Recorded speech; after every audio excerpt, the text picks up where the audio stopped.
Quisiera comenzar en esta mañana, hermanos, mencionando dos situaciones o dos errores que suelen tenerse, no solamente dentro de las iglesias, sino de manera general. Hay dos situaciones o dos errores con los que se suele abordar la Biblia cuando vamos a leerla. Y el primero de estos errores, hermanos, podríamos llamarlo como sobreespiritualizar la palabra. ¿Y a qué me refiero con esto de sobreespiritualizar? Bueno, sucede que hay muchos hermanos, porque así nos han enseñado o así hemos crecido en las iglesias a donde vamos. Hay muchas personas, hermanos, que cuando van y cuando leen la Biblia, ellos sienten de alguna manera que siempre tienen alguna especie de mensaje, que Dios siempre les habla de alguna manera especial cuando van y leen, que Dios siempre tiene una enseñanza especial para ellos, para sus vidas, aun cuando lo que supuestamente se les revela incluso es contrario a lo que enseña la Biblia o a lo que está hablando ese pasaje. Permítame ponerle un rápido ejemplo. Hace muchos años conocí a un pastor que se atrevió, dentro de tantas locuras, a decir o asegurar cuándo era la fecha del regreso de Cristo. Y él dijo: tal día, en tal año, tal fecha, Cristo regresa. Obviamente no pasó, porque como la Biblia nos enseña, nadie conoce ni el día ni la hora, y estaba en un error. Sin embargo, en lugar de hacerlo más sencillo, que hubiera sido pararse delante de la gente y decir: ¿saben qué? Estaba en un error, me equivoqué, fue una cuestión de orgullo o de soberbia, lo siento. En lugar de hacer eso, lo que hizo esta persona fue escribir un libro basado en la parábola de las 10 vírgenes, en donde a través de este libro justificaba el por qué supuestamente se había equivocado. ¿A qué va con todo esto, hermanos? Bueno, si usted recuerda cuando hablamos de la parábola de las 10 vírgenes, o si usted la lee, hermanos, en la semana, usted se dará cuenta que esta parábola, el objetivo de esta parábola es enseñarnos precisamente que nadie conoce ni el día ni la hora. Así que él está usando una parábola cuya enseñanza es que nadie conoce cuándo va a regresar el Señor, para justificar, para enseñar algo contrario, para decir que, bueno, se había equivocado. Es una cuestión hasta ridícula, porque utilizaba una parábola que deja muy en claro que nadie conoce el regreso del Señor, la fecha, para justificar que él había dado una fecha. Entonces les digo, este es un problema que hay en muchas iglesias, en muchos creyentes. Sobreespiritualizamos la Biblia cuando vamos, cuando leemos, nos toca un pasaje y leemos ahí algo que nos llena o algo que está bonito, y entonces lo inflamos o lo interpretamos de una manera equivocada, hermanos. E incluso hay quienes llegan a practicar lo que yo llamo la bibliomancia. ¿Y qué es la bibliomancia, hermanos? Bueno, usted necesita alguna palabra, algún consejo, algo de parte del Señor, y entonces ora: Señor, por favor, háblame, dime lo que tengo que hacer. Y luego de su oración toma su Biblia, la abre donde caiga, y entonces pone el dedo y dice: esto es lo que el Señor tiene para mí en esta mañana. Esa es la bibliomancia. Tenga cuidado de no practicarla, no sea que le pase como aquella persona que dicen que hacía esta práctica de bibliomancia. Entonces un día ora al Señor, necesitaba un consejo para su vida, para tomar algunas decisiones, y luego de orar abre su Biblia y entonces pone su dedo y lee el pasaje donde dice: entonces Judas fue y se ahorcó. Y dice: bueno, no, eso no es lo que yo quiero. No, algún error, algo. Entonces vuelve a orar, vuelve a abrir la Biblia, vuelve a ponerle el dedo y encuentra un pasaje donde dice: ve tú y haz lo mismo. Entonces tengamos cuidado, hermanos, de no tener estas prácticas equivocadas. Obviamente esto último es una broma, hermanos, pero lo que no es una broma, lo que no debemos tomar como un juego, es precisamente la manera desmedida en que muchos creyentes han sido enseñados o motivados incluso a sobreespiritualizar la Biblia, las enseñanzas de la Biblia, hermanos, como si ella se tratara de un libro místico, que de donde emana poder. Hermanos, la Biblia que usted tiene, la Biblia que tenemos, sí es un libro poderoso, pero como tal el libro es solo un libro. Es papel, son páginas normales, hermanos. Claro que el mensaje es poderoso y no quiero que malentendamos eso, A lo que yo me refiero es al libro físico que tenemos. Ese es solo un libro, hermanos. La Biblia, de hecho, cuando la leemos, quitándole esa capa sobrenatural que a veces nosotros le hemos puesto o nos han enseñado a ponernos, nos damos cuenta que la Biblia nos habla de cosas muy terrenales, del día a día. Nos habla acerca de la familia, del esposo, de la esposa, nos habla acerca de un tema que a veces nos da miedo mencionar, pero que la Biblia lo menciona bastante, que es el dinero, por ejemplo. La Biblia nos habla, hermanos, de cosas cotidianas, de nuestra vida diaria. Entonces hay que quitarle ese velo, esa capa que, como les digo, sobrenatural que nos han enseñado a ponerle, y tenemos que verla como lo que es, como un libro para nuestra vida cotidiana. Sin embargo, como somos dos humanos, muchas veces extremistas, si no estamos en un extremo, nos vamos al otro. Y el otro punto, hermanos, que quería mencionarles, el otro extremo, es los que, o son más bien los que van y los que abordan la Biblia como si se tratara solamente de alguna colección de historias, de frases de aliento, frases motivadoras. Estas personas piensan que la Biblia es más que nada una metáfora, casi una fábula, en donde sí hay historias lindas, hay historias bonitas, pero ninguna de ellas es cierta, ninguna de ellas pasó. Claro que vamos a encontrar frases bonitas e incluso algunos llegan a pensar que hay frases en la Biblia que realmente ni están, pero que lo citan como si realmente la Biblia las contuviera. Ayúdate, que yo te ayudaré, dice Dios. Cuando la Biblia nunca menciona eso. Dios aprieta, pero no ahorca, como dice la Escritura. La Biblia jamás menciona eso. Entonces, está el otro lado, les menciono. Están los que creen en la Biblia solamente como una colección de historias bonitas y de frases motivadoras. Y quienes piensan de esta manera, hermanos, como quienes ven la Biblia de esta forma, se olvidan que la Biblia es en sí un libro espiritual y como tal, hermanos, ya que la Biblia es un libro espiritual, entonces tenemos que abordarlo de manera espiritual. ¿Y cómo es esto? Bueno, tenemos que, cuando vayamos a la Biblia, tenemos que pedirle a Dios que por medio de su Espíritu Santo nos ayude a comprender y asimilar lo que vamos a leer. Si vamos a leer la Biblia solamente por leerla, solo por cumplir un horario o solo porque nos gustan ciertas historias, estamos abordando mal nuestra lectura bíblica. Cuando usted vaya a leer, lo que tenemos que hacer, hermanos, es antes de comenzar, pedirle al Señor que Él nos abra el entendimiento espiritual para comprenderla de manera adecuada.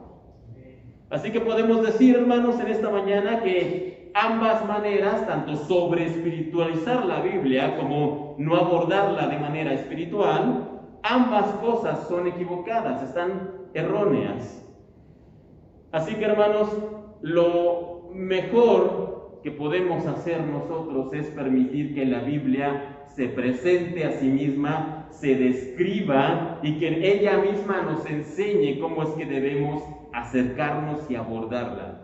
¿Y cómo es esto? ¿Cómo es que la Biblia nos va a enseñar? Bueno, hay un pasaje que de hecho yo creo que todos hemos escuchado y conocemos, que encontramos, y no vaya para allá en este momento, solo anote la cita para que después pueda leerla con tranquilidad. Segunda de Timoteo, capítulo 3, versículos 16 y 17. Aquí la Biblia se presenta a sí misma y nos dice cómo debemos nosotros entenderla y abordarla. Segunda de Timoteo 3, 16 y 17. La Biblia dice lo siguiente: toda la escritura, toda la Biblia que nosotros tenemos, toda la escritura es inspirada por Dios. Como les decía, es un libro espiritual. Por lo tanto, debe abordarse con ayuda del Espíritu Santo. Pero permítame leer. Toda la escritura es inspirada por Dios. Y útil.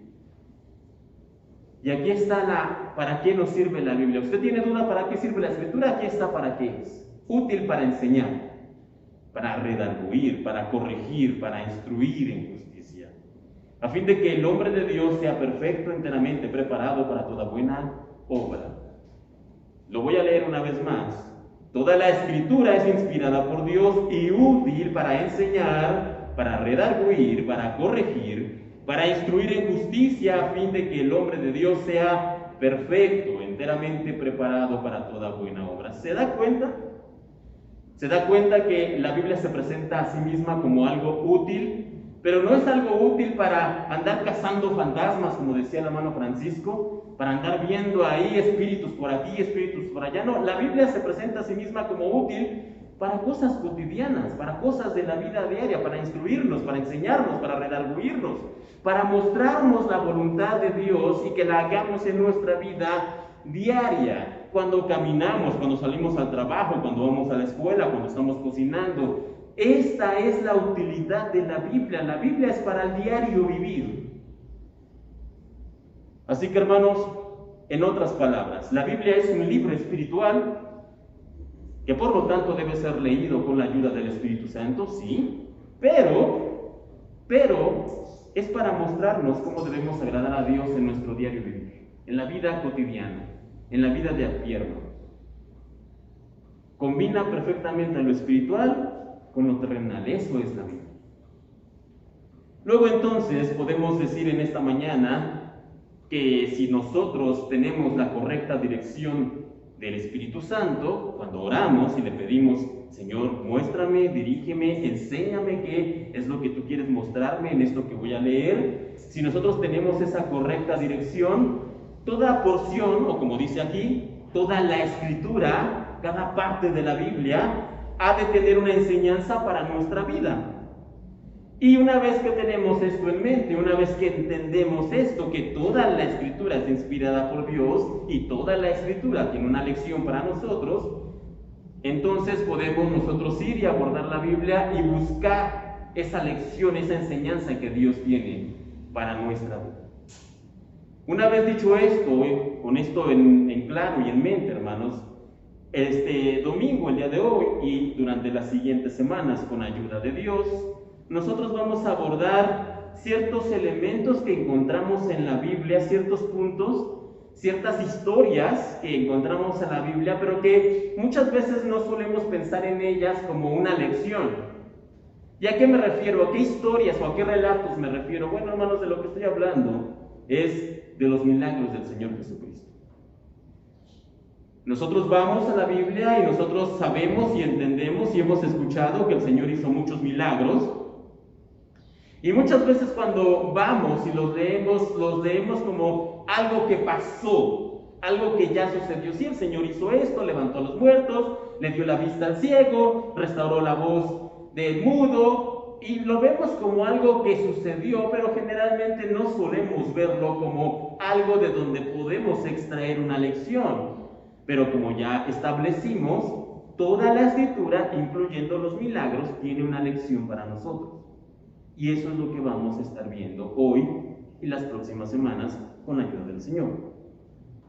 Ahora, debemos entender, hermanos, que los milagros, aunque solemos verlos como una muestra del poder de Dios, o a veces como una historia que nos muestra las maravillas de la sanidad del Señor, o incluso solamente como parte del ministerio terrenal de Jesucristo, del Señor Jesucristo, y todo esto es verdad, hermanos, sí. Nosotros, si miramos con atención en cada uno de estos milagros, vamos a encontrar una lección para nuestras vidas. Como cristianos vamos a encontrar algo en lo que el Señor quiere ayudarnos, quiere enseñarnos, quiere mostrarnos, hermanos, porque debemos recordar, y esto ya lo hemos dicho hasta el cansancio, que el Señor siempre en todo lo que hace tiene un propósito. En todo lo que hace el Señor siempre tiene un propósito, y por lo tanto podemos estar seguros que en estos milagros que encontramos en las Escrituras, claro que el Señor tiene un propósito y claro que el Señor quería mostrarnos una lección. No obstante, hermanos, antes de pasar de lleno al primero de estos milagros de los que vamos a estar hablando en esta y las próximas semanas, debemos dejar en claro lo más importante. Y si vamos a hablar de los milagros, entonces, ¿por dónde deberíamos comenzar? Por entender lo que es un milagro. ¿Qué es un milagro, hermanos? Bueno, hoy en día el término milagro se utiliza, de hecho, con bastante ligereza. Si de alguna manera tenemos que salir a algún lugar y salimos un poco tarde, no mucho, unos 10 minutos tarde, y entonces vamos y abordamos el transporte y de repente vemos que hay un semáforo en verde, y otro en verde, y otro en verde, y de alguna manera llegamos a tiempo a pesar de que salimos tarde, que suele decir muchas personas, fue un milagro que llegara a tiempo porque había mucho tránsito. ¿Realmente fue un milagro? A veces vamos al súper y de repente encontramos una oferta 2x1 o 20% de descuento, qué sé yo, encontramos algo, es justo lo que necesitaba. Fue un milagro que lo encontrara en oferta. ¿Esto es un milagro? A veces, por alguna razón, de repente olvidamos algo en el fuego, en la estufa, algún alimento, algo, se nos olvidó 10 minutos, 15 minutos tal vez, y de repente regresamos rápido y lo vemos y lo apagamos y vemos que no se consumió, no se quemó o apenas empezaba a quemarse. Y entonces, ¿qué decimos? Fue un milagro que no se quemara la comida. Una vez más, hermanos, eso es un milagro. Como les decía, la palabra milagro o el término milagro se utiliza hoy en día con mucha ligereza.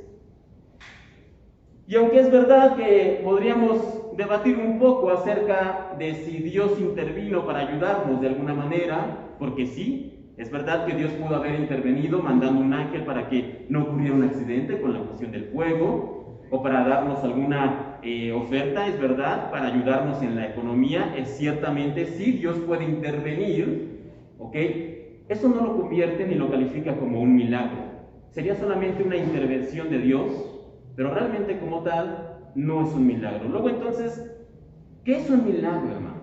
Bueno, la palabra milagro se define como tal, como la intervención divina sobrenatural en el orden natural de las cosas. Permítame leerlo una vez más para que quede claro. Un milagro es la intervención divina sobrenatural en el orden natural de las cosas. Básicamente es Dios alterando las cosas. Eso es lo que es un milagro. Por ejemplo, si una persona ciega de nacimiento recibe la vista, eso es un milagro. Porque nunca antes había visto, sus ojos eran inservibles, pero Dios actúa de manera sobrenatural, le restaura, le da la vista más bien, y esa persona ahora puede ver. Eso es un milagro.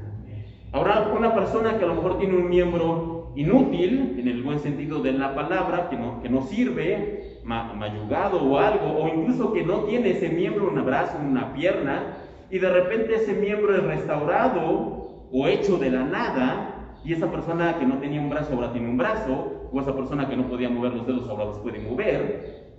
Si esto sucede, eso es un milagro. Ahora, si una persona que está muerta y ya tiene horas o incluso días de estar muerta y de repente regresa a la vida, a pesar de que ya sus signos no existían, eso es un milagro. Y es importante que nosotros como creyentes, sobre todo nosotros como creyentes, entendamos esto. ¿Por qué? Porque tenemos que ver la diferencia de magnitud de las cosas, hermanos. Y por lo tanto, dentro de todo lo que vamos a hablar en esta mañana, quisiera invitarlos a dos cosas. La primera de ellas es que dejemos como creyentes, como cristianos, como hijos de Dios, que dejemos de banalizar los milagros. Que no le llamemos a cualquier cosa milagro. Esto fue un milagro, esto fue un milagro, esto fue un milagro del Señor. Es que encontré aquí estos 50 pesos o me pasó esto y fue un milagro del Señor. Que como creyentes tomemos conciencia y dejemos de banalizar los milagros de Dios. Y al mismo tiempo, hermanos, esto es complementario, no dejemos de dar gracias al Señor por las intervenciones que tiene en las cosas pequeñas. A lo mejor les decía lo del tránsito y llegamos a tiempo a pesar de que habíamos salido tarde. Tal vez no lo llamemos milagro, pero sí damos gracias al Señor que nos ayudó a llegar a tiempo. Y claro, debemos pedirle que nos ayude a no ser impuntuales. Debemos aprender a distinguir las intervenciones de Dios, las ayudas del Señor, de los milagros del Señor. Son dos cosas distintas. Y no llamarle a todo milagro. Esto es una invitación, hermanos, esto es solamente un paréntesis en esta mañana. No debemos banalizar los milagros de Dios. Porque si todo es milagro, entonces los milagros ya no tienen sentido, los milagros ya no son espectaculares, los milagros son cosas de todos los días. Entonces, esa es la invitación. Dejemos de banalizar los milagros, hermanos, pero al mismo tiempo no dejemos de darle gracias al Señor por las ayudas que Él nos da. Ahora, ya una vez que hemos hecho esta aclaración, hermanos, me gustaría destacar un punto más. Y es que no debemos nosotros, sobre todo como cristianos, nosotros no debemos olvidar, ni debemos dudar que el Señor todavía hasta el día de hoy puede hacer milagros. El Señor puede hacer cosas milagrosas, hasta levantar a un muerto. Puede hacerlo, hermanos. ¿Por qué? Porque lo ha hecho siempre y lo puede hacer incluso hasta el día de hoy. Si está dentro de su voluntad, Él continúa haciendo milagros. ¿Ok? Él siempre lo ha hecho y Él continúa haciéndolos, y debemos nosotros creer y confiar como creyentes que Él continúa haciéndolo. Sin embargo, hermanos, dejando esto ya de lado, también debemos entender una cosa más. Ya que entendimos que es un milagro, que no son las cosas cotidianas que nos pasan, no es buena suerte, ¿ok? No, eso no son milagros. Una vez que entendemos qué son los milagros, también debemos entender algo de vital importancia. Y es que en el Señor, los milagros, como todo en el Señor, tiene un propósito, tiene un objetivo. ¿Ustedes piensan que el Señor Jesús, cuando vino al mundo con su ministerio terrenal de 3 años, Él estaba haciendo milagros al por mayor solo porque sí? ¿Solo porque le gustaba el show? ¿Solo porque le gustaban los aplausos? ¿Solo porque le gustaba que la gente dijera, ¡ay, va Jesús, el que hace milagros! Por supuesto que no. El Señor Jesús, en cada milagro, desde los más pequeños, por llamarlo de algún modo, hasta los mayores, como resucitar a alguien, siempre tenía un propósito en cada milagro que Él hacía. Y ese propósito continúa hasta hoy, hermanos. Él siempre tiene un propósito cuando hace milagros. No vaya para allá, pero el Señor aquí lo deja en claro cómo todo tiene un propósito. Lucas, el Evangelio de Lucas, capítulo 4. Lucas, capítulo 4, del 16 al 19, el Señor Jesús aquí está casi comenzando su ministerio y llega aquí y pasa lo siguiente. Lucas 4, 16 al 19. Vino a Nazaret. ¿Quién? Jesús. Vino a Nazaret, donde se había criado. Y en el día de reposo, es decir, el sábado, para los judíos eso es el día de reposo, en el día de reposo entró en la sinagoga conforme a su costumbre y se levantó a leer. Y se le dio el libro del profeta Isaías, y habiendo abierto el libro halló el lugar donde estaba escrito: el Espíritu del Señor está sobre mí, por cuanto me ha ungido para dar buenas nuevas a los pobres, me ha enviado a sanar a los quebrantados de corazón, a pregonar libertad a los cautivos y vista a los ciegos, a poner en libertad a los oprimidos, a predicar el año agradable del Señor.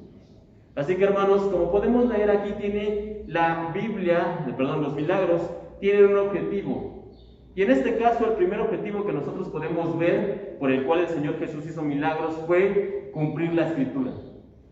La Escritura decía que cuando viniera el Mesías iba a hacer milagros. ¿Por qué Jesús hizo milagros? Porque la Escritura decía que el Mesías tendría que hacer milagros. Eso es lo primero, hermanos, pero no solamente es lo único. El Señor Jesús también hizo milagros en su ministerio para cumplir la Escritura, sí, pero también para mostrar el amor de Dios. Él fue por los desvalidos, como dice aquí, los que estaban presos, los que estaban cojos, los que tenían necesidad. Y a ellos los sanó, les ayudó, los restauró. ¿Por qué? Para demostrar el amor de Dios en la vida de cada uno de ellos. Ahora, no solamente hizo milagros para cumplir las profecías o para mostrar el amor, sino que también hizo estos milagros, hermanos, para mostrarnos de alguna manera pequeños vislumbres de su reino, del reino de Dios. Si usted va, y no vamos a leerlo esta mañana, ya lo hemos mencionado mucho en otras ocasiones, pero si usted va en Apocalipsis, ya en la parte final, ahí la Biblia nos dice que cuando el reino de Dios sea establecido, ya no habrá más llanto, ya no habrá más muerte, ya no habrá dolor. Es decir, básicamente se cumplirá el mayor de los milagros. Así que cuando el Señor hacía milagros, por ejemplo, levantaba un muerto o le regresaba la vista a los ciegos, eso era una muestra, una pequeña muestra en la que el Señor decía: así será mi reino. En mi reino no habrá ciegos. En mi reino no habrá mudos, no habrá cojos. En mi reino, cuando levantaba un muerto, básicamente lo que el Señor estaba diciendo: en mi reino no habrá muerte. Era un pequeño vistazo al reino de Dios. Por eso es que el Señor también hacía milagros. Entonces dijimos, para cumplir las profecías, para mostrar su amor, para enseñarnos lo que vendría en su reino. Y por último, hermanos, también el Señor hacía milagros para darnos lecciones. Y en el caso original, hermanos, las lecciones propiamente no eran para nosotros. Muchas veces el Señor hacía milagros para darles lecciones a sus discípulos o a la gente que estaba con Él. Pero esas dos lecciones siguen vigentes para nosotros hoy en día.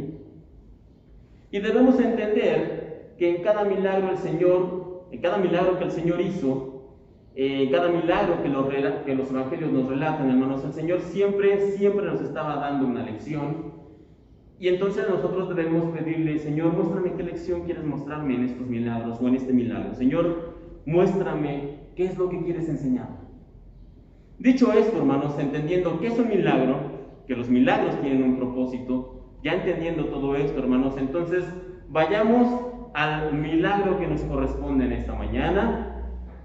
Y quisiera mencionar, ya para ir introduciendo esto, hermanos, que seguramente ustedes saben que en la Biblia tenemos 4 evangelios. ¿Cuántos saben que en la Biblia tenemos 4 evangelios? ¿Pueden levantar su mano? Ok, en la Biblia tenemos 4 evangelios. Es Mateo, Marcos, Lucas y Juan. Exacto. En la Biblia hay 4 evangelios. En estos evangelios, ¿o qué son los evangelios? Por si usted no lo conoce, bueno, los evangelios son relatos que nos hablan acerca de la vida del Señor Jesucristo. Sin embargo, estos 4 evangelios no pretenden ser biografías extensas de la vida del Señor, es decir, no hablan de toda su vida. Generalmente solo lo que hacen es hablar de su nacimiento, y después del nacimiento se saltan hasta el principio de su ministerio, y después, dependiendo del evangelio que usted lee, es mayor o menor lo que nos cuentan del ministerio del Señor Jesús, y luego nos hablan de su muerte y de su resurrección. Básicamente, esa es la idea de los evangelios. Ahora bien, también debemos entender, hermanos, que los 4 evangelios fueron escritos por personas diferentes. Por ejemplo, mientras que Juan es escrito por un discípulo, caminó con el Señor, estuvo con el Señor, y cuando Juan escribe su evangelio, Juan ya era un hombre de carrera en lo que se refiere a predicar el evangelio. Juan ya era un hombre que tenía mucho tiempo predicándole a las personas. Pero por otro lado, por ejemplo, el evangelio de Lucas era un médico de profesión, era un hombre preparado, un hombre ilustre, un hombre docto. Por eso el evangelio más largo que encontramos, con mayor detalle, con mayor estructura, es el evangelio de Lucas, por la preparación de Lucas. Ahora, no solamente fueron escritos por personas diferentes, sino que también fueron escritos para personas diferentes, para públicos diferentes. Retomemos Lucas y Juan. Lucas escribe su evangelio para una persona que estaba interesada en conocer de Jesús, es decir, para básicamente un nuevo creyente. Mientras que Juan, su evangelio lo escribió para creyentes que ya tenían algo de tiempo en el camino del Señor. Por eso a mí siempre me sorprende cuando alguien le pregunta: tengo una persona nueva en el evangelio, ¿qué evangelio le puedo recomendar que lea? Y muchos dicen Juan. No, Lucas. Lucas es para nuevos creyentes. Juan es para creyentes que ya tienen cierto tiempo. Si no, noten ustedes la introducción, ¿cómo comienza Lucas? Lucas comienza presentándose para una persona que se llama Teófilo, le presenta quién es Jesús, le presenta su nacimiento, le presenta su estructura, de dónde venía, etcétera, etcétera, porque Lucas es para alguien que no conoce nada del evangelio. ¿Cómo comienza Juan? En el principio era el verbo, y el verbo era con Dios, y el verbo era Dios. Y sin él, todas las cosas fueron hechas por él, y sin él nada de lo que ha sido hecho fue hecho. ¿Cree usted que eso es para una persona nueva, un nuevo creyente? ¿Ve la diferencia? Personas distintas que escribieron los evangelios, personas distintas a las que iban dirigidos los evangelios, en fin. Con todo esto, hermanos, a donde quiero llegar es que los evangelios, con todas estas diferencias, con todas estas distinciones, hermanos, a veces los encontramos pues obviamente distintos. Los estilos son distintos cuando vamos leyendo los evangelios. A pesar de que todos nos hablan del ministerio del Señor Jesucristo, cada evangelista tenía su estilo, cada evangelista tenía su preparación. Incluso cada evangelista presenta distintos relatos, porque hay cosas que nos cuenta Mateo, que no nos cuenta Juan, y hay cosas que nos cuenta Lucas, que no nos cuenta Marcos, y así viceversa, hermanos. Sin embargo, ¿sabía usted que hay 3 historias? Solamente 3. Hay 3 historias que sin duda, sin faltar, los 4 evangelistas narran. Usted puede tomarlo palmo a palmo, ver los 4 evangelios, y solamente hay 3 historias que los 4 evangelistas recuerdan. La primera, obviamente, es la crucifixión. En los 4 evangelios se narra la crucifixión del Señor Jesús. En los 4 evangelios se habla de la resurrección del Señor Jesús. Pero solamente hay un milagro que los 4 evangelistas recuerdan, o que los 4 evangelistas narran, y es el milagro de la alimentación de los 5,000. Es el único milagro, es la única historia, de hecho, fuera de la resurrección y la crucifixión, que se repite en los 4 evangelios. Ahora, algo de especial debe tener esta historia, o algo debe ser tan importante en esta historia que los 4 evangelistas la recuerdan. Hay otros milagros, hay otras situaciones, pero a veces las menciona Marcos y Lucas, pero no Juan y Mateo. A veces hay otras historias donde Mateo, Marcos y Lucas sí las mencionan, pero Juan no. Pero hermanos, esta en particular, el milagro de la alimentación de los 5,000, es la única historia, el único milagro que los 4 evangelistas narran en sus evangelios. Dicho esto, ahora sí le voy a pedir por favor que me acompañe en su Biblia, en el Evangelio según San Juan. Podríamos leer, hermanos, los 4 relatos, porque como les menciono, los 4 lo mencionan, pero solamente vamos a tomar el de Juan por razones prácticas.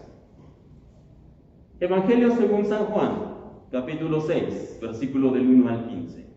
La historia sucedió de la siguiente manera, de acuerdo a lo que narra Juan. Dice aquí: después de esto, Jesús fue al otro lado del mar de Galilea, al de Tiberias, y le seguían gran multitud, porque veían las señales que hacían en los enfermos.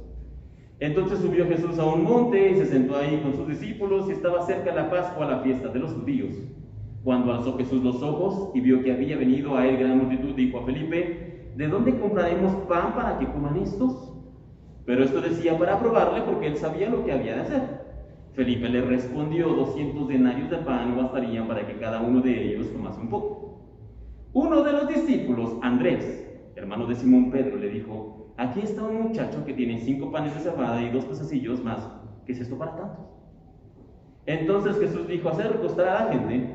Y había mucha hierba en aquel lugar, y se recostaron como un número de 5,000 varones.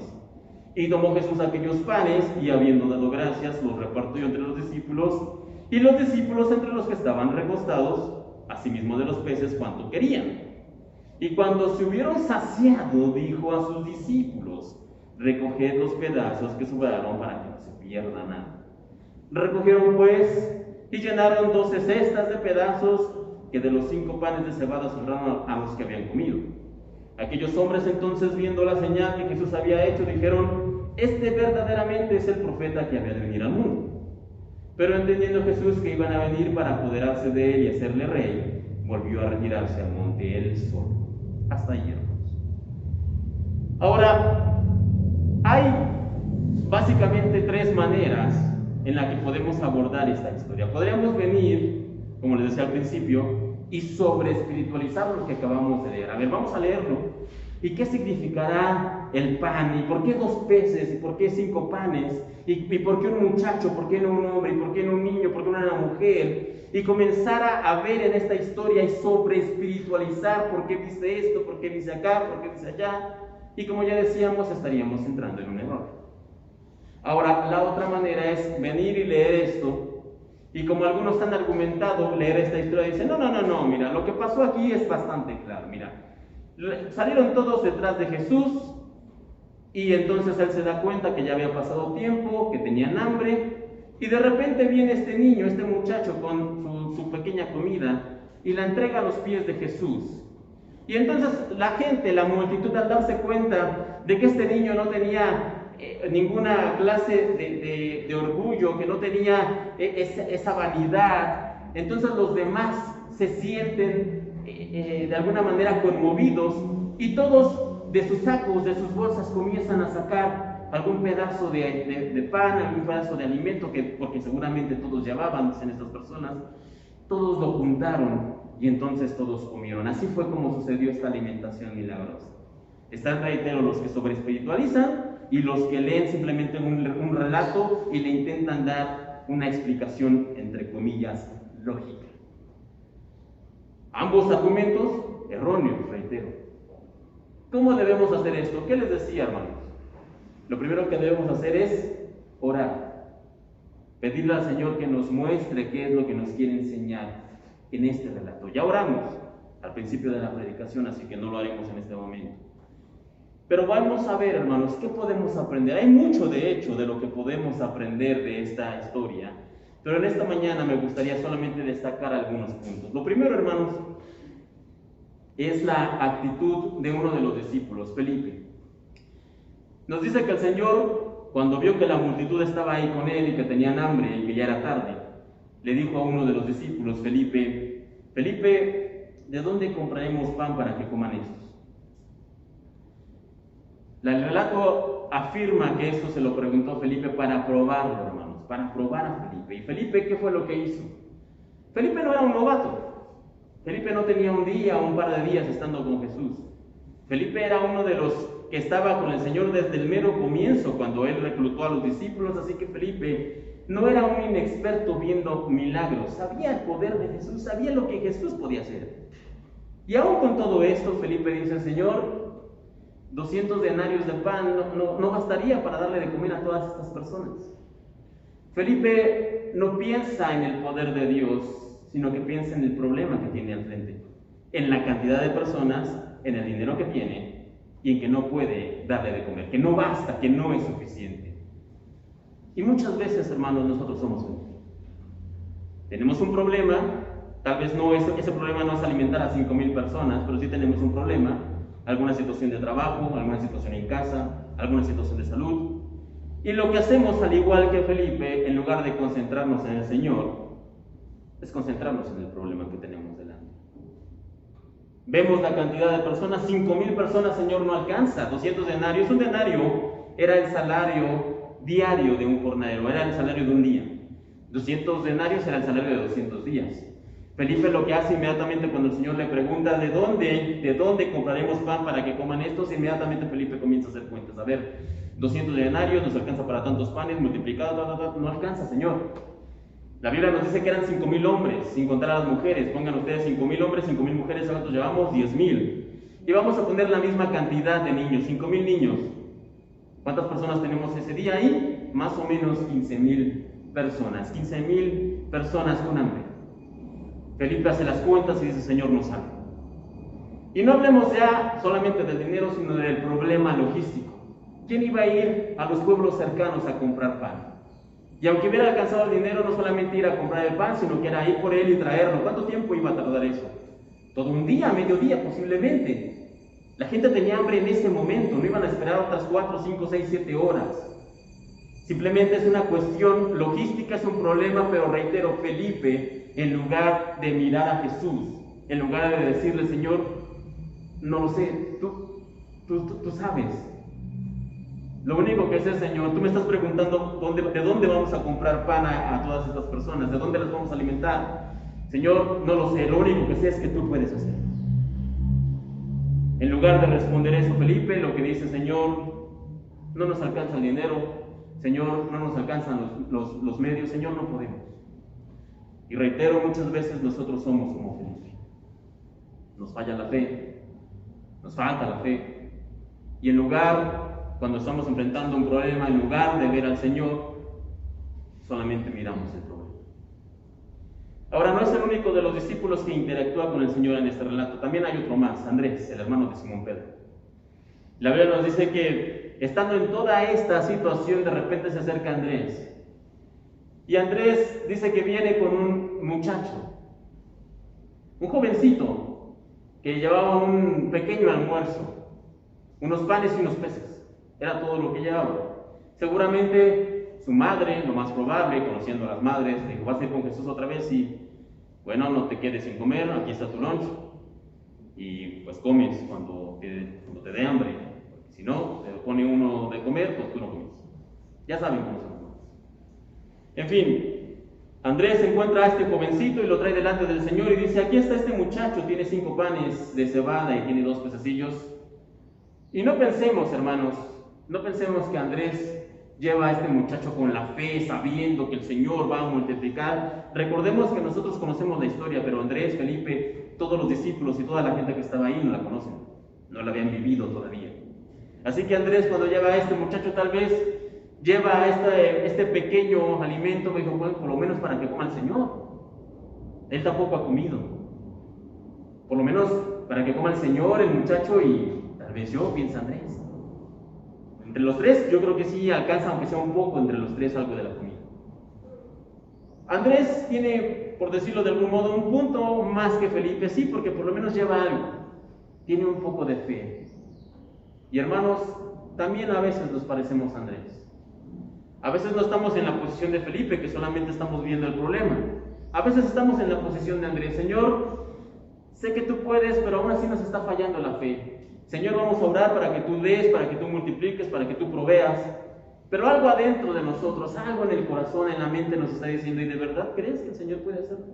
Y estamos orando y estamos pidiendo, pero algo nos obstruye, algo nos dice que tal vez no, tal vez el Señor no pueda, tal vez no suceda algo, tal vez el milagro no se realice. Entonces a veces somos como Felipe, a veces somos como Andrés, hermanos.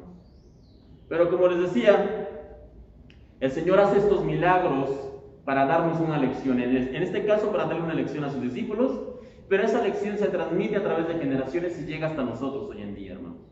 Y esas lecciones que le dio a estos discípulos, el Señor también nos las da a nosotros. Y antes de pasar a las lecciones, hay más lecciones, pero en esta mañana solo quiero enfatizar tres lecciones que podemos aprender aquí. Pero antes de pasar a ellas, hermanos, quiero que entendamos más bien, que si este muchacho que apareció con esos peces y pescados no hubiera estado ahí ese día, el Señor no habría tenido problema para alimentar a todas esas personas. Él podría fácilmente, como en el desierto, haber hecho llover maná del cielo, podría haber hecho que las cosas vinieran, como en el caso de los profetas, cuando le manda el profeta comida con los cuervos, pudo haberlo traído por medio de animales, en fin, el Señor pudo haberlo hecho, no necesitaba a Andrés, no necesitaba a Felipe, no necesitaba al niño, no necesitaba los peces y los pescados. Pero el Señor le pregunta a Felipe, a pesar de que sabía que Felipe iba a contar dinero, en lugar de decirle, Señor, tú sabes qué hacer. El Señor permite que Andrés venga, aunque sabe que la fe de Andrés fallaba en ese momento. Andrés tenía fe, pero le fallaba, pero le venía, pero le iba. A pesar de eso, el Señor está con Andrés. Y el Señor trae a este niño, con este pequeño lunch de panes y pescados, hermanos, que no lo necesitaba, reitero, pero aún así el Señor toma esto.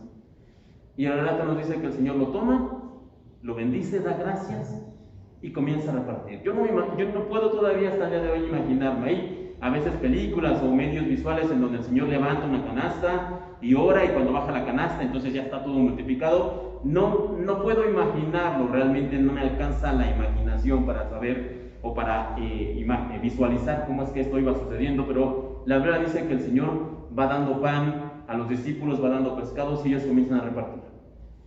Y entonces el Señor va dando de ese pequeño lunch, va dando, y no se acaba, y no se acaba. Y comienzan los discípulos con la gente, recordemos que estamos hablando de entre 15,000 o tal vez más personas, y los 12 discípulos comienzan a repartir. ¿Ya tienen allá al fondo?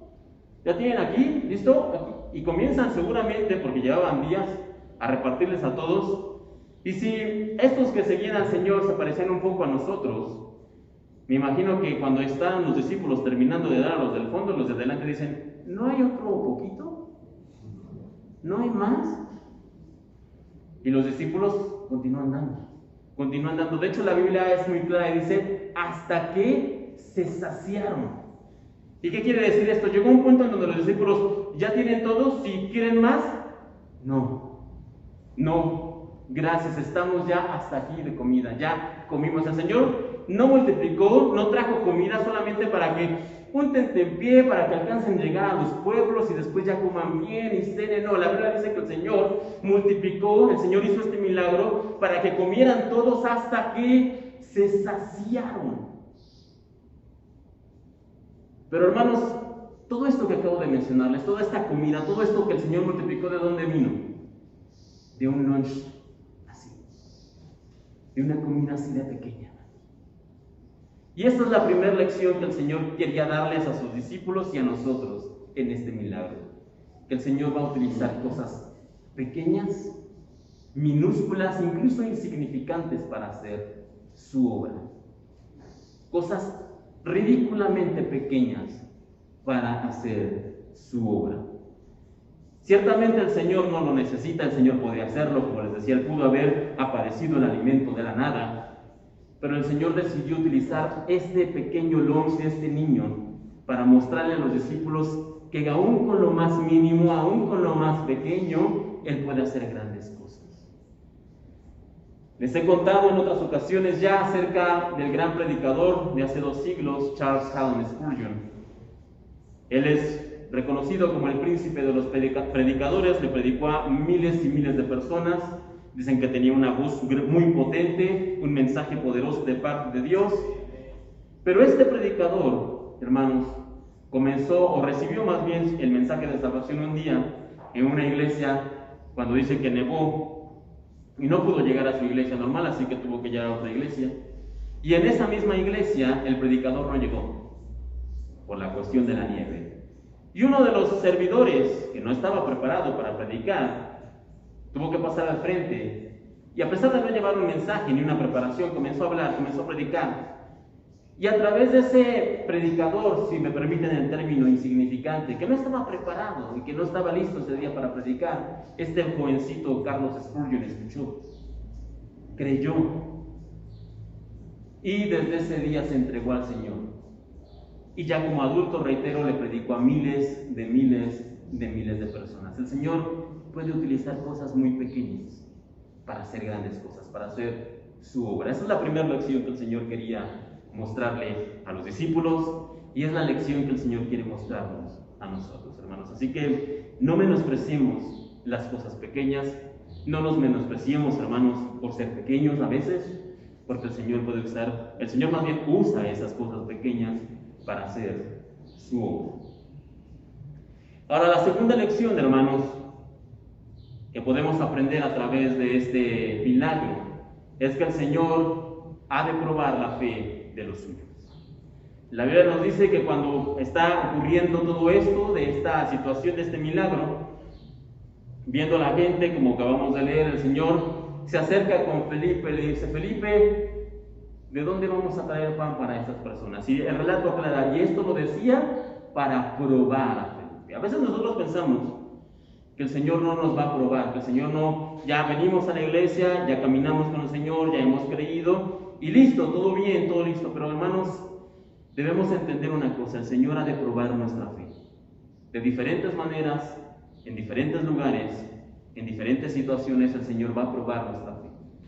¿Y por qué hace esto el Señor? Bueno, para ayudarnos a crecer en Él, para ayudarnos a fortalecer nuestra fe. Hermanos, yo no sé si alguna vez alguno de ustedes fue a algún gimnasio o ha ido a un gimnasio o estuvo haciendo ejercicio, pero un músculo o los músculos, si no se ejercitan, ¿qué es lo que pasa? Se debilitan, se atrofian a veces y llegan a quedar inservibles. Bueno, pensemos en esta mañana en la fe como un músculo. Si la fe no estuviera siendo probada, entonces esa fe comienza a atrofiarse, comienza a debilitarse y finalmente queda inútil. Por eso es que el Señor prueba la fe de los suyos. ¿Para qué? Para que cada vez que esa fe es probada salga, como dice la Escritura, más purificada y más preciosa que el oro. Entonces, si tú sientes o estás en este momento atravesando una prueba de fe, tal vez con tu familia, tal vez alguna situación de trabajo o en la escuela, económica, lo que debemos decirle al Señor es que nos ayude en esa prueba. Lo que debemos decir al Señor es que Él nos fortalezca en medio de la prueba. Porque como dice aquí, Él ya sabía lo que iba a hacer. Y si el Señor nos ha dado una prueba de fe, Él también ya sabe, ya tiene la salida, hermano. Solamente nos corresponde preguntar: Señor, ¿qué es lo que tengo que hacer? ¿Qué es lo que tengo que aprender? Muéstrame la lección para salir adelante. La última lección, hermanos, es una cuestión interesante que me llamaba la atención hace unos días atrás, hermanos. Nunca lo había notado, pero hace unos días atrás, mientras estaba leyendo este pasaje, noté esto. Vaya por favor ahí en su Biblia, en el versículo 12 del Evangelio según San Juan.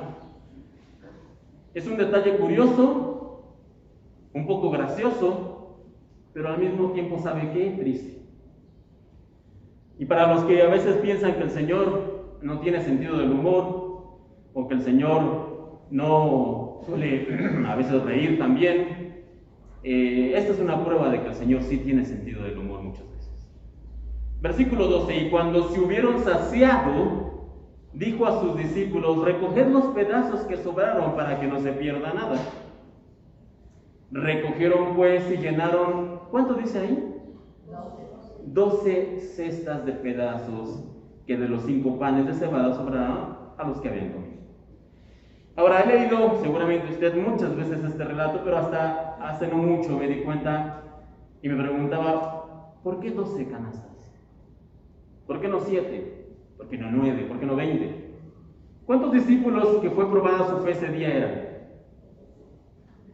¿Cuántos discípulos el Señor que les probó la fe en ese momento al alimentar a la gente eran? 12. 12 discípulos. 12 cestas.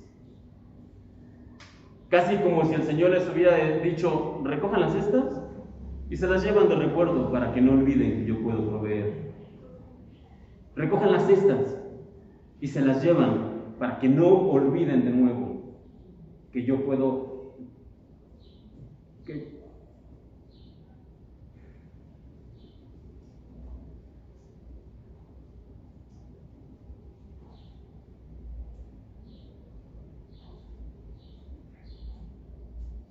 Que yo puedo proveer lo que necesita cada uno de ustedes.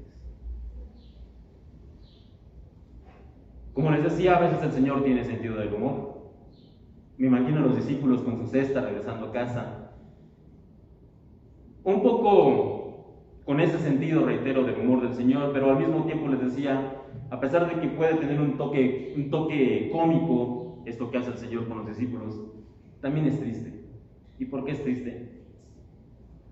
Porque imagino a los discípulos regresando a casa con el Señor, cada uno con su cesta, mirándose. Y tal vez no decían nada, tal vez sí, pero ellos decían, debimos haber creído. Y me imagino a Pedro, a Juan, a Jacobo, a Andrés, a Felipe con su cesta, y caminando y viendo la cesta y decían, no debimos haber dudado que el Señor podía hacer las cosas. La fe no debía habernos faltado. Debimos estar seguros de que Él iba a multiplicar, lo hemos visto otras veces. ¿Por qué no creímos, Pedro? Andrés, ¿qué nos falló? Jacobo, ¿por qué no creímos en el Señor? Si hemos visto sus milagros vez tras vez. Y estos 12 hombres con sus 12 cestas regresaban a casa con un souvenir, con un recuerdo, como decía alguien. Un poco de humor de parte del Señor, sí, pero también con una lección triste. El Señor recordándoles que Él multiplica, que Él puede proveer incluso con cosas tan pequeñas como esos panes y esos peces. Ahora, hermanos, ya para terminar, yo no sé cuántas veces ante la prueba, ante las situaciones difíciles en las que todos nos enfrentamos de alguna manera en alguna parte de la vida, cuántas veces nos ha fallado la fe, cuántas veces no hemos creído, cuántas veces, hermanos, hemos tenido que regresar a casa con una cesta de pan llena de los brazos, pensando, no debía haber dudado de que el Señor podía dar, debía haber creído más, debía haber confiado que el Señor iba a proveer, que iba a dar, que iba a ayudar, que iba a sanar. Debí haber creído. Yo no sé cuántas veces nos ha pasado, en mi caso yo debo decirle que muchas, lamentablemente. Muchas veces, tomando este ejemplo, he regresado a casa con una cesta llena de pan porque no creía en el Señor, porque no confié como debería, hermanos. Yo no sé cuántas veces nos ha pasado, pero hermanos, lo que quiero decirles, ya para terminar en esta hora, es que debemos nosotros pedirle al Señor, Señor, ayúdanos a que no nos falte y a que no nos falle la fe. Señor, ayúdanos a confiar en ti en medio de la prueba, en medio de la tormenta, en medio de la dificultad. Señor, ayúdanos a creer y a esperar en ti, aun cuando la prueba sea enorme, aun cuando haya 5,000, 10,000 o 15,000 personas por alimentar, Señor. Ayúdame a creer en que tú puedes dar, que tú puedes proveer, que tú puedes hacer un milagro. El milagro de la alimentación de los 5,000, hermanos, nos deja la lección de que el Señor puede hacer mucho con poco. Que Él pueda hacer su obra aún con lo más minúsculo e insignificante. El milagro de la alimentación, hermanos, nos deja la lección de que el Señor ha de probar la fe de los suyos. ¿Para qué? Para fortalecernos, para hacernos crecer en Él. Pero también el milagro de la alimentación de los 5,000 nos deja la lección, hermanos, de que no debemos regresar a casa con cestas de pan llenos. Debemos, en lugar de eso, aprender a confiar en el Señor, aprender a esperar en Él, aprender a siempre recordar que Él puede hacer un milagro, precisamente. Termino con este versículo, Hebreos capítulo 11. Permítame leerlo en una versión distinta a la Nueva Traducción Viviente, que es la versión que usamos muchas veces para dejar un punto más claro. Hebreos 11:6. Que el Señor nos ayude, hermanos, a no regresar a casa con canastas de pan lleno, sino a recordar esto cuando estemos en medio de la prueba. Hebreos 11:6 dice, de hecho, sin fe es imposible agradar a Dios. Todo el que desea acercarse a Dios debe creer que Él existe y que Él recompensa a los que lo buscan con sinceridad. Todo el que desea acercarse a Dios debe creer que Él existe y que Él recompensa a los que le busquen con sinceridad. Si con sinceridad le pedimos, Señor, ayúdanos con nuestra fe, que no nos falte, que no nos falle. Señor, con sinceridad te pedimos que nos ayudes a creer, a confiar en ti. Señor, ayúdanos. Si lo hacemos con un corazón honesto y sincero, entonces vamos a estar agradando a Dios. Y entonces, como les decía, no regresaremos a casa con cestas de pan. Sin más, por esta mañana, hermanos, vamos a terminar. Yo lo invito a que usted pueda leer en esta semana una vez más este milagro en Juan, capítulo 6, y búsquelo también en Mateo, en Marcos, Lucas. Como le decía, es el único milagro que se repite en los 4 evangelios. Léalo, reléalo, busque, pídale al Señor que le muestre alguna lección más. Estas no son las únicas lecciones, son las que veíamos en esta mañana. Pídale al Señor que si hay alguna lección más para su vida, Él pueda mostrárselas. Pero por el día de hoy nos despedimos con estas. El Señor puede hacer su obra, o el Señor hace su obra usando cosas pequeñas. El Señor prueba la fe de los suyos para que seamos fortalecidos. Y el Señor espera que nosotros no regresemos con canastas de pan llenas, sino que confiemos en Él en medio de la situación difícil, en medio de la prueba. Cierra sus ojos, bueno, póngase de pie, por favor. Póngase de pie, hermano, por favor. Vamos a terminar en esta mañana con una oración. Mientras estamos orando, vamos a pedir a nuestros hermanos de alabanza que puedan estar aquí al frente, para que luego de la oración podamos todos entonar un canto final. Y luego del canto estamos despedidos. Que el Señor los guarde y los bendiga, que tengan una excelente semana. Gracias por venir. Y no dejen de asistir. Vamos a continuar hablando acerca, creo que no lo mencioné, pero creo que es bastante también evidente. Esta es una nueva serie de mensajes que tiene por título Los Milagros de Jesús. Por ahí debemos haber comenzado, pero bueno, es una nueva serie de mensajes, Los Milagros de Jesús. El día de hoy fue el primero, la alimentación milagrosa de los 5,000. Vamos a orar. Señor, te damos gracias en esta mañana por la vida, por tu amor y tu cuidado, Señor, pero también te damos gracias por las lecciones que tú nos dejas en tu palabra. Y en esta mañana hemos escuchado acerca de este milagro. Te damos gracias porque queda registrado, Señor, y entonces podemos nosotros aprender que tú multiplicas, que tú eres poderoso para proveer, para dar lo que necesitamos, Señor. Y al mismo tiempo, Señor, permítenos entender y aprender realmente que tú utilizas todo, aún las cosas más pequeñas, para que tu obra avance. Por lo tanto, Señor, que nosotros no nos afanemos en crecer o en ser más o en ser más grandes, Señor, sino que entendamos que tú lo utilizas todo para el avance de tu reino. También, Señor, ayúdanos en medio de las pruebas, porque hoy entendemos también que tú pruebas a los tuyos, que tú pruebas la fe de tus hijos, y cuando eso suceda, Señor, ayúdanos a salir adelante. Sabemos que tú nos acompañas, ayúdanos a vencer, a triunfar, a salir adelante de la prueba. Y también, Señor, ciertamente muchas veces nosotros hemos regresado a casa con esa canasta llena de pan, entendiendo y reconociendo que falló nuestra fe, que no confiamos en ti. Ayúdanos a que eso no ocurra de nuevo. Ayúdanos, Señor, a que estas canastas ya no estén, Señor, con nosotros cuando regresamos a casa, Señor, sino a confiar en ti en medio de la situación difícil, de la tormenta, en medio de la prueba, a esperar en ti, a saber que tú provees, que tú ayudas, que tú limpias, que tú levantas, que tú provees lo necesario. Señor, ayúdanos a confiar en ti. Ciertamente la fe nos falla, nos falta muchas veces, pero te pedimos esto, Señor, que tú nos ayudes, que tú hagas crecer nuestra fe, que la fortalezcas, porque depende de ti. Nos ponemos en tus manos, nosotros, nuestras familias. Te pedimos por esta semana, ayúdanos, por favor, guárdanos, guíanos, llévanos con bien cada día, tráenos con bien, por favor.